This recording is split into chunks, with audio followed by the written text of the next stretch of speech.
안녕하십니까. 복지상식 계속해서 강의해 드리겠습니다. 이번 강의에서 제가 강조하고 싶은 것은 우리 집의 소득 인정액은 얼마인가 입니다. 많은 복지급여는 가구 소득 인정액이 기준 중위소득의 50% 이하일 때 교육급여, 45% 이하일 때 주거급여, 40% 이하일 때 의료급여, 30% 이하일 때 생계급여를 받을 수 있습니다. 따라서 이 가구소득인정이라는 용어가 흔히 쓰이고 있지만 아무도 가구소득인정액을 정확히 계산할 줄 아는 사람이 없습니다. 그러면 그 이유가 뭔지를 살펴보면 조금 납득하실 수 있을 것입니다. 이 가구소득인정액이라는 용어는 낱말은 하나인데 제도마다 계산하는 방법이 다릅니다. 저는 이것은 국가가 빨리 고쳐야 되지 않을까 싶습니다. 예를 들면 소비자 물가 상승률 이렇게 용어가 있는데 계산할 때마다 소비자 물가 상승률이 다르거나 코스피 지수 이렇게 말했는데 코스피 지수가 계산할 때마다 다르면 안 되듯이 소득인정액이라는 말도 계산할 때마다 달라서는 안 되는데 현재 우리나라의 복지제도는 제도마다 소득인정액을 산정하는 방식이 다릅니다. 가구 소득인정액이기 때문에 그 가구의 구성원이 누구냐로 먼저 결정이 되고 소득인정액은 소득평가액 더하기 재산의 소득 환산액 여기까지는 같습니다. 자, 그런데 생계급여 수급자를 선정할 때 소득인정액을 산정하는 방식과 의료급여 수급자를 선정할 때 소득인정액 산정 방식이 다릅니다. 또 기초생활 수급자의 소득인정액을 산정하는 방식과 부양 의무자의 소득인정액을 산정하는 방식이 다릅니다. 또한 기초생활 수급자, 생계급여 수급자 소득인정액 산정 방식과 기초연금 소득인정액 산정 방식이 다릅니다. 그렇기 때문에 저는 국가가 가급적이면 소득인정액을 어떻게 계산할지 하는 것을 좀 정확히 표준화시켜서 그것을 두루 사용하는 방식으로 갔으면 합니다만 그건 희망사항이고 여전히 여러분은 어떤 제도에 해당되느냐에 따라서 자신의 소득인정액을 산정해야 되는데 그러다 보니 자신의 소득인정액을 정확히 계산할 줄 아는 사람이 없다는 것입니다. 그러면 어떠면 소득인정액을 알 수 있느냐? 매우 간단한 방법은 읍면동에 복지급여를 신청하면 담당 공무원이 소득인정액 산정을 해서 알려줍니다.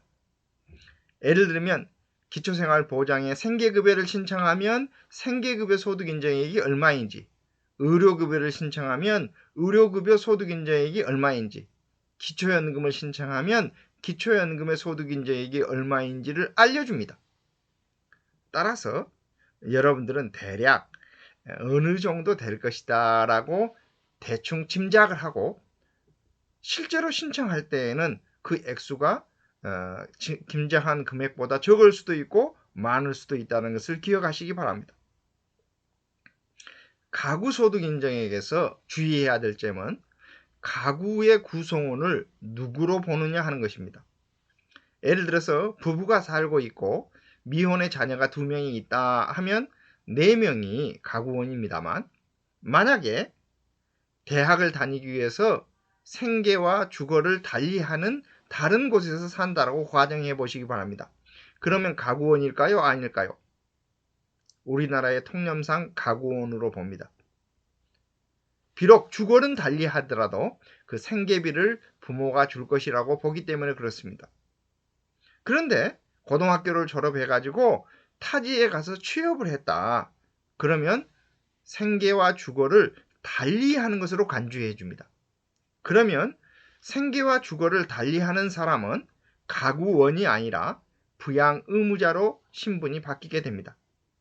그래서 만약에 가구원인 사람이 만약에 100만 원을 번다면 부모의 소득과 합산해서 가구 소득으로 간주하지만, 만약에 따로 사는 사람이 한 200만 원을 벌더라도 1인 가구의 기준 중위소득을 뺀 나머지 금액의 10%만 부양비로 간주하기 때문에 사실은 자녀의 소득은 부모의 소득에 별로, 소득 인정액에 별로 영향을 주지 않습니다.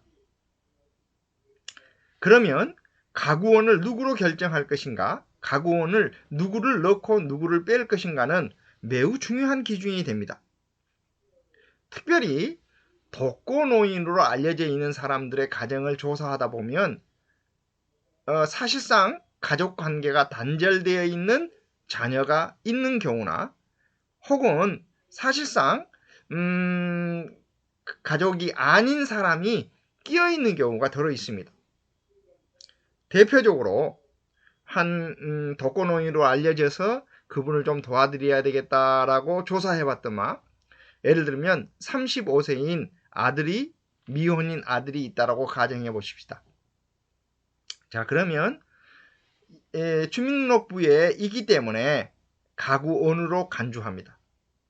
만약에 따로 살면, 그러니까 퇴거를 해가지고 따로 살면 이 사람은 부양 의무자로 신분이 바뀌지만, 주민등록표에 함께 있으면 함께 살지 않더라도 한 가구원으로 본다는 것입니다.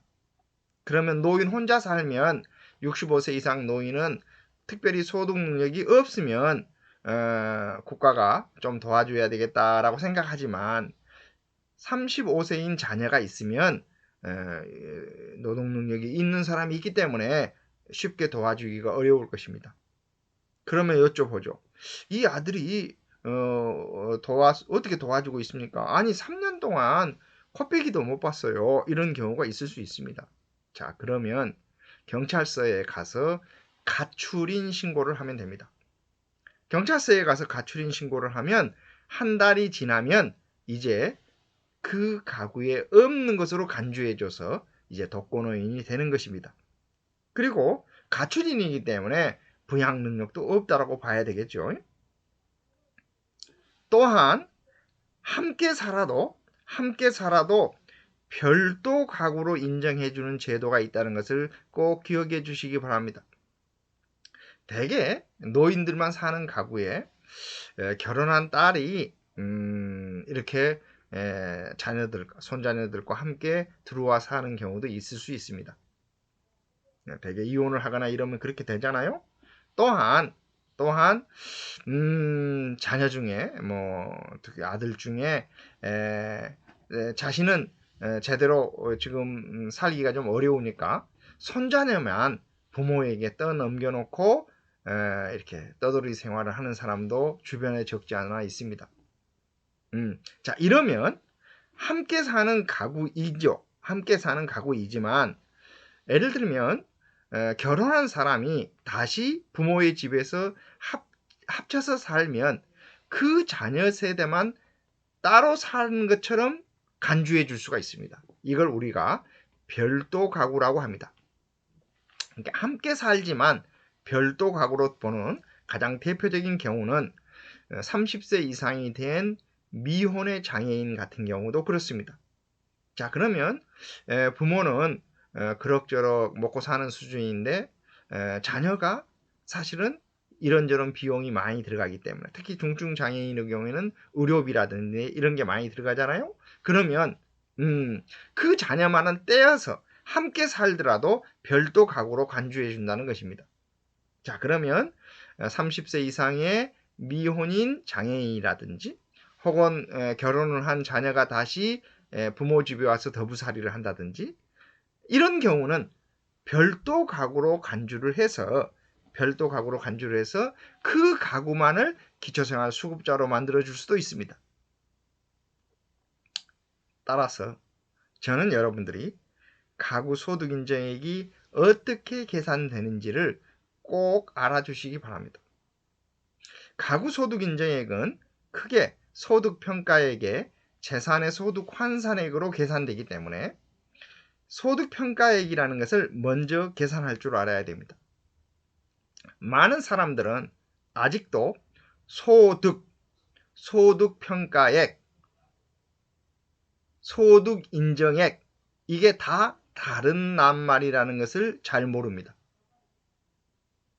소득평가액은 근로소득, 사업소득, 재산소득, 이전소득 등을 다 합친 것입니다.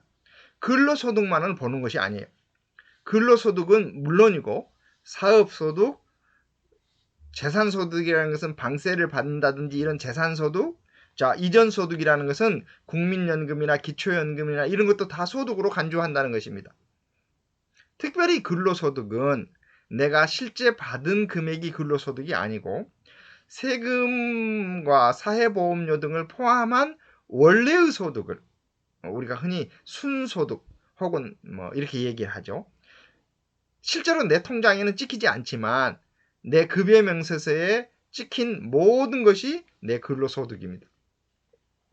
물론 기초생활보장제도에서 근로소득은 살짝 여지가 있습니다.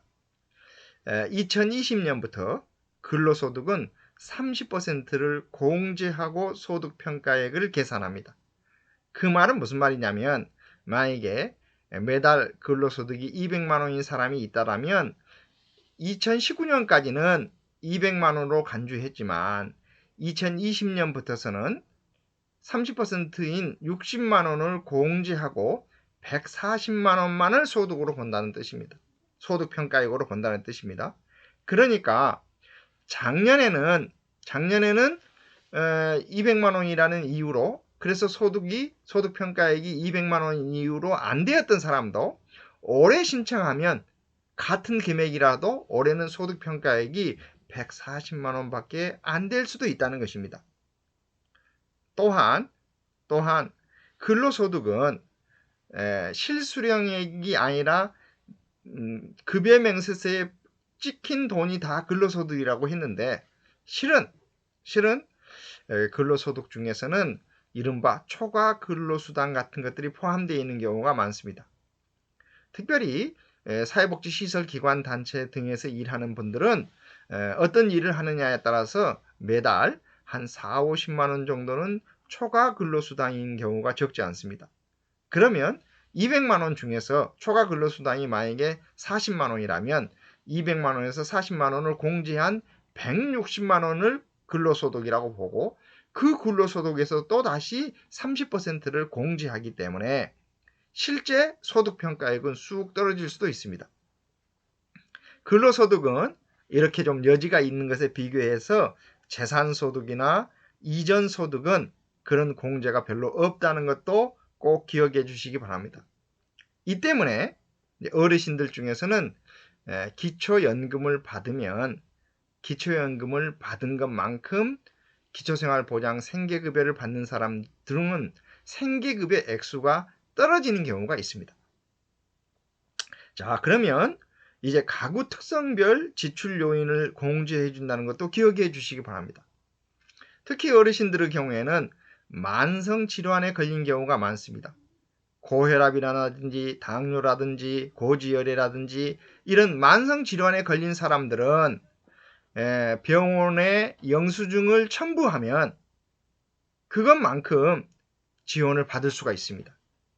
그러니까 저는 여러분들이 가급적이면 이제 뭐 형편이 어려운 분들의 입장에서는 소득인정액을 낮출 때 실제로 복지급여를 수급자가 될 가능성이 높고 또 복지급여 수급자로 결정되더라도 소득인정액이 얼마이냐에 따라서 생계급여 액수 같은 것들이 달라지기 때문에 본인이 증빙할 수 있는 서류가 있다라면 최대한 증빙해서 자료를 갖추는 것이 매우 중요하다고 생각합니다. 자, 2021년부터 생계급여의 부양 의무자 기준이 크게 완화된다는 것을 꼭 기억해 주시기 바랍니다. 특히 이 소식은 어르신들에게 매우 중요한 이야기입니다. 그동안 어르신들이 자신의 소득과 재산은 매우 낮아도 부양 의무자가 있다는 이유로, 부양 의무자의 부양비가 있다는 이유로 생계급여를 받지 못하는 사람이 많았습니다. 설사 생계급여를 받아도 그 액수가 별로 많지 않았습니다. 그런데 2021년부터 노인 가구와 한부모 가구는 부양 의무자의 부양비가 사실상 사라집니다. 다시 얘기합니다. 지금은 국민생활보장수급자 중에서도 주거급여와 교육급여는 부양 의무자 기준이 없습니다. 자, 그런데 생계급여는 부양 의무자 기준이 있고 부양비가 만만치 않게 계산이 되기 때문에 수급자가 안 되거나 수급자가 되어도 생계급여 액수가 별로 많지 않았습니다. 자, 그런데 이제 복지급여를 받을 수 있게 된다는 뜻입니다. 특히 지금까지 복지급여를 받지 못했던 어려운 사람들이 주변에 있을 것입니다. 노인복지관에는 사실 각자 자기 사정을 정확하게 이야기하지 않기 때문에 알 수는 없지만 각자 대체로 자기의 소득과 재산은 그렇게 많지 않아도 자녀가 있다는 이유로 생계급여를 받지 못했던 분들이 많이 계실 텐데 2021년에는 꼭 생계급여를 이런 분들은 신청해 보시기 바랍니다. 복지급여는 신청한 사람에게만 주도록 되어 있습니다. 또한 2021년에는 생계급여에 한하여 노인 가구와 한부모 가구는 부양 의무자 기준이 폐지가 된다는 것입니다. 물론 자녀 중에서도 억대 수입이 있거나 큰 재산이 있는 사람들은 아직은 좀 제외됩니다만 일단 신청한 사람 중에서 자격이 되는 사람을 주는 거예요. 다시 얘기하면 자격이 되는 사람에게 복지급여를 주는 것이 아니라 신청한 사람 중에서 자격이 되면 복지급여를 주도록 되어 있습니다. 자, 따라서 저는 제 강의를 듣는 많은 어르신들이 혹시 소득과 재산이 썩 넉넉하지 않는다면 올해는 2020년이죠. 올해는 일단 주거급여를 신청해 보시기 바랍니다. 특별히 지하방에 살거나 옥탑방에 살거나 고시원에 살거나 저는 이걸 딱 이렇게 약칭해서 지옥고라고 합니다. 지하방, 옥탑방, 고시원, 또한 원룸에서 살거나 비록 자기 집에서 살다 하더라도 매우 허름한 집에서 살서 새마을 보일러라도 좀 고쳐줬으면 지붕이라도 좀 개량해줬으면 하는 그런 집에서 사시는 분이라면 일단 주거급여를 신청하시기 바랍니다. 그러면 주거급여를 어떻게 신청하느냐? 세 가지 방법입니다. 하나는 129에 전화를 해서 제가 좀 어려우니 주거급여를 좀 신청하고 싶습니다. 주거지원을 좀 받고 싶습니다. 이렇게 하시면 대체로 진짜 어려우면 일단 주거지원부터 시작하고 그렇지 않고 월세 지원이 좀 필요하다. 그러면 주거급여 수급자로 책정해 줄 것입니다. 또 하나는 129에 전화하는 방법도 있지만 복지로라는 웹사이트에 들어가서 신청하시는 것도 방법이고 또 어르신들이 주거급여는 부양 의무자 기준을 보지 않기 때문에 읍면동에 찾아가서 제가 주거급여를 좀 받고 싶습니다 라고 신청해도 됩니다. 생계급여를 신청을 하면 2020년에는 부양 의무자를 다 보기 때문에 어르신들의 경우에는 자녀들의 소득과 재산을 다 보도록 되어서 해당 자녀에게 정보 이용 동의서를 다 받도록 되어 있습니다. 그렇기 때문에 사실은 생계급여는 신청해도 받기가 쉽지 않습니다. 올해는 2021년 내년에는 신청하면 생계급여도 받을 가능성이 높아집니다만 일단 올해에는 부양 의무자를 보지 않는 주거급여를 신청을 하고 내년에는 생계급여를 신청하는 것도 단계 제도를 활용하는 방법이라고 저는 생각합니다. 또한 저는 어르신들 중에 혹은 어르신들의 가정에 중년이나 청년이 있는데 대학 공부를 좀 하고 싶다 하는 사람이 있다면 교육급여를 신청하는 것도 저는 한 방법이라고 생각합니다. 아니, 대학이 아니라 고등학교나 중학교나 초등학교도 교육급여를 신청하는 것이 매우 중요합니다. 어떤 분들은 그 교육급여라는 것은 그 학교 다니는 애들한테만 주는 거 아니에요 라고 생각하기 쉽습니다. 현재는 맞습니다.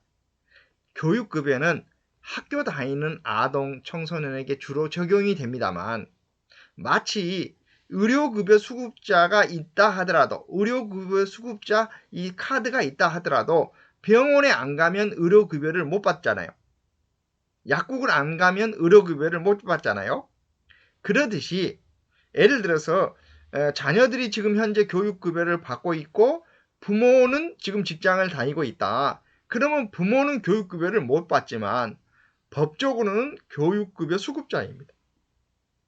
교육급여 수급자는 초, 중, 고등학교에 다니면 다양한 학비를 지원받고 그리고 대학에 들어갈 때 특례 입학 대상자가 되며 이미 대학에 들어가면 국가장학금을 받을 때 이런저런 혜택을 많이 받게 되어 있습니다. 지금 어르신들 중에 상당수는 어린 시절에 초등학교나 중학교나 고등학교를 제대로 배우지 못한 분들이 많습니다. 자, 그런데 지금 우리 광주에는 1년만 다니면 졸업장을 주는 초등학교가 있습니다. 3년만 다니면 성인반이 따로 있어서 그 성인반으로 3년만 다니면 졸업장을 주는 중학교가 있습니다. 아마 전국의 주요 도시, 광주든 전주든 서울이든 부산이든 주요 도시에 가면 다 고등학교는 방송통신고등학교라는 곳이 있습니다. 대개 그 지역에서 가장 명망 있는 고등학교가 방송통신고등학교입니다. 우리 광주 경우에는 전남여고와 광주고등학교에 방송통신고등학교 과정이 있습니다. 아마도 전주 경우에는 전주고등학교나 전주여자고등학교 이런 곳에 방송통신고등학교 과정이 있는 것으로 알고 있습니다. 여러분들이 교육급여를 신청하면 이제 국가의 재정 지원을 받아가면서 고등학교를 다닐 수 있습니다. 특히 2021년부터서는 모든 고등학교 학생이 무상교육이 됩니다. 그래서 저는 혹시 여러분들이 나는 나이가 좀 있긴 하지만 지금이라도 좀 제대로 공부하고 싶다, 학교 공부를 하고 싶다라고 생각하면 교육급여를 신청하시기 바랍니다. 교육급여는 가구소득 인정액이 기준 중위소득의 50% 이하일 때 받을 수 있고 부양 의무자 기준이 없습니다. 따라서 해당 가구의 소득과 재산만 보기 때문에 저는 지금 기초연금을 받을 정도의 소득과 재산을 가진 사람의 상당수는 신청만 하면 저는 교육급여 수급자가 될 것이라고 생각합니다. 많은 분들이 아직도 국민기초생활보장제도 하면 생계급여나 의료급여를 생각하고 있습니다. 그런데 부양의무자 기준이 폐지된 주거급여나 교육급여를 먼저 활용하시기 바랍니다.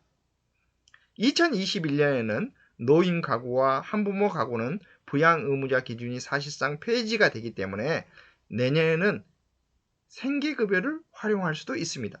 물론 내년에도 의료급여 수급자를 책정하기는 좀 어렵습니다. 그렇지만 일단 받을 수 있는 것은 받아보는 거죠. 왜 제가 이걸 강조드리냐면요. 사실 현재 어르신들은 젊은 시절에 아주 어렸을 때에는 일치하에서 자란 경우가 적지 않고 그리고 청소년기나 청년기에서는 6.25라는 것을 경험했고 그리고 중장년 이 시기에는 산업화를 경험했습니다. 어떻게 보면 농업, 농촌, 농민이 중심이 되는 사회에서 도시, 상공업, 임금 노동자가 중심이 되는 사회로 바뀌는 과정에서 사실 파란만장한 삶을 산 경우가 많습니다. 어떻게 보면 다른 사람, 친구들이 배울 때 나는 일해야 됐고, 또 많은 사람들이 학교 가는 것보다는 일을 했어야 되고, 심지어 저 세대만 하더라도 부모님들이 방공일이 언제냐, 농번기는 언제 하냐, 이런 것들을 물어볼 정도로 학교 다니는 경우에도 사실은 때때로 집안일을 도우면서 살아야 했었습니다. 이제야 이제 시간 여유가 있는 거 아니겠어요? 자, 시간 여유가 있는 사람이 경로당에 있거나 노인 대학만 다닐 것이 아니라 저는 학교를 적극 활용하는 것이 좋다라고 생각하고 있습니다. 제가 살고 있는 지금 광주 경우에는 서석초등학교라고 광주에서 제일 오래된 초등학교가 있습니다. 100년이 넘은 학교입니다. 한때 이 학교에 학생이 10,000명이 넘었다고 합니다. 지금은 학생이 200명도 되지 않습니다. 10,000명이 다녔던 교실이 지금 있다는 것입니다. 사실은 학급이 편성이 되어서 가동이 되는 교실보다는 음악실이니 미술실이니 등으로 그냥 특별 활동을 하는 공간으로 방치되어 있는 공간이 훨씬 더 많습니다. 저는 왜 이런 공간을 시민들을 위한 교육 공간으로 활용하지 못하는지 의문을 가지고 있습니다. 바로 이 공간에 시민들을 위한 도서관도 만들고 어르신들이나 주민들이 이용할 수 있는 카페도 만들어주고 해서 이 공간을 통해서 교육, 문화, 복지가 활발히 일어났으면 좋겠다 하는 생각을 저는 늘 가지고 있습니다. 그런데 그것을 바로 실현하는 방법은 여러분들 중에 혹시 초등학교, 중학교, 고등학교, 대학교를 안 나오신 분이 계신다면 교육급여를 신청해서 당당하게 초등학교, 중학교, 고등학교까지는 무상으로 다니고 또 이런 학용품비도 지원을 받고 대학을 갈 때에는 특례 입학을 하고 국가장학금으로 대학을 다닐 수도 있는 길이 있다는 것입니다. 물론 이런 좋은 제도가 있어도 내가 지금 당장 이용하기에는 이미 나이가 많고 건강이 허락하지 않다라고 생각하시는 분들은 여러분들 자녀들에게 이런 정보를 알려주시기 바랍니다. 특별히 이제 은퇴를 앞두고 인생 이모작을 생각하고 있는 자녀들이 있다라면 지금이라도 이런 대학생 국가장학금 제도라든지 교육급여 제도라든지 등을 통해서 학교 교육을 제대로 한번 받는 것도 괜찮은 제도라는 것을 꼭 알려주시기 바랍니다. 많은 분들은 아직도 복지를 통장으로 돈을 쏙 넣어주는 이런 현금 위주의 복지에만 복지라고 생각하는 경향이 있습니다만, 예를 들면 의료급여로 병원에서 치료비를 적게 내고 받는가라든지 교육급여처럼 학교 교육을 사실상 무상으로 받는가라든지 하는 것들은 실질적으로 삶의 질을 매우 높여주는 제도입니다. 한국의 국민기초생활보장제도는 예전에는 아주 경제적으로 어려운 사람만 고르고 골라서 조금 지원해주는 제도였지만 지금은 본인이 신청하면 받을 수 있는 사람들이 상당히 많이 늘어났습니다. 그럼에도 불구하고 기초생활수급자가 그렇게 많지 않는 이유는 본인이 신청하지 않아서입니다. 제가 보기에는 지금 당장도 신청하면 받을 수 있는 주거급여 수급자가 제가 보기에는 100만 명이 저는 넘을 거라고 봅니다. 그런데 신청하지 않으면 주지 않습니다. 교육급여 수급자 지금 신청하면 받을 수 있는 사람이 저는 500만 명도 넘을 거라고 봅니다. 그런데 신청하지 않습니다. 복지급여는 신청한 사람에게만 주도록 되어 있습니다. 그리고 우리 집의 소득 인정액은 하나의 액수가 아닙니다. 생계급여일 때, 의료급여일 때, 기초연금일 때 각각 소득 인정액 산정 방식이 다릅니다. 따라서 저는 미리 나는 이 정도밖에 안 되기 때문에, 나는 이 정도는 넘치기 때문에 이런 미리 본인이 생각을 해서 된다 안 된다 판단하시지 말고 떼부자가 아니라면 일단 복지급여를 신청하면 본인이 기준 중위소득의 어느 선에 있는지를 보다 정확히 알게 될 것입니다. 아는 것이 힘이고 복지급여는 신청할 때 받을 수 있습니다. 우리 집의 소득 인정액이 정말 알고 싶다라면 일단 복지로에 들어가서 모의 계산을 하시거나 읍면동에 가서 주거급여나 교육급여, 기초연금을 신청하면 정확히 알 수 있습니다. 다음 시간에 뵙겠습니다.